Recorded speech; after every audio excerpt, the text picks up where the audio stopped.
یہ جو دھبا ہے ہمارے سیاسی لیڈران پہ، جو دھبا ہے ہمارے سسٹم کے اوپر کہ دن دہاڑے پولیس والے 17 سے زائد پاکستانیوں کو آصف حسنین صاحب شہید کرتے ہیں، ان کو گولیاں مارتے ہیں، عورتوں کی، اور یہ ویڈیو پہ ہیں ساری چیزیں، یہ کوئی مفروضہ نہیں ہے۔ آپ کی پارٹی کیونکہ پورے پاکستان کے اندر اب ہے، تو یہ ماڈل ٹاؤن کا جو واقعہ ہے تو تمام تر سیاسی پارٹیوں سے بالا تر واقعہ ہے، تو کیا آپ کا نہیں خیال کہ اب 3 سال بعد وہ وقت آ گیا ہے کہ we should put our foot down on these murderers, اور ان سے ڈیمانڈ کریں کہ یار ان کو انصاف دیا جائے جو 17 سے زیادہ لوگ شہید کیے ہیں آپ نے آصف حسنین صاحب؟ حمدہ میرے خیال سے وقت آ رہا ہے اور بہت نزدیک ہے کہ ان ساری چیزوں کا احتساب کی طرف جو ہے وہ معاملات بڑھ رہے ہیں، اور میں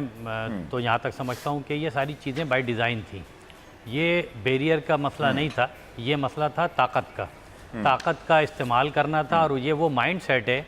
کہ جس مائنڈ سیٹ سے یہ اقتدار میں آتے ہیں، ان کا مقصد نہ تو لوگوں کو ڈیلیور کرنا ہوتا ہے، نہ ان کا مقصد مسائل کو حل کرنا ہوتا ہے، نہ ان کا مقصد اداروں کو مضبوط کرنا ہوتا ہے۔ آج اگر آپ دیکھیں جو صورتحال اوورال ہے، آپ نے اس 4.5 سال میں کیا گین کیا؟ آپ کی امپورٹ بڑھی ہے، ایکسپورٹ آپ کی کم ہوئی ہے، آپ کا لون جو ہے وہ بڑھا ہے، آپ کے سرکولر ڈیٹ میں اضافہ ہوا ہے، آپ کی جو غربت ہے، لوگ جو ہے اس غربت میں اضافہ ہوا ہے ملک میں۔ دوسری طرف آپ نے اس قسم کے ماڈل ٹاؤن جیسے جو واقعات کیے ہیں، یقینی طور پر سب قبول ہے ہمیں، لیکن جب ہماری پولیس والے ہمارے خواتین کے منہ پہ گولیاں مارتے ہیں آصف صاحب، بالکل آپ نے صحیح کہا۔ مجھے ایک FIR کا یاد ہے کہ آج بھی وہ تاریخ کا حصہ بنا کہ ایک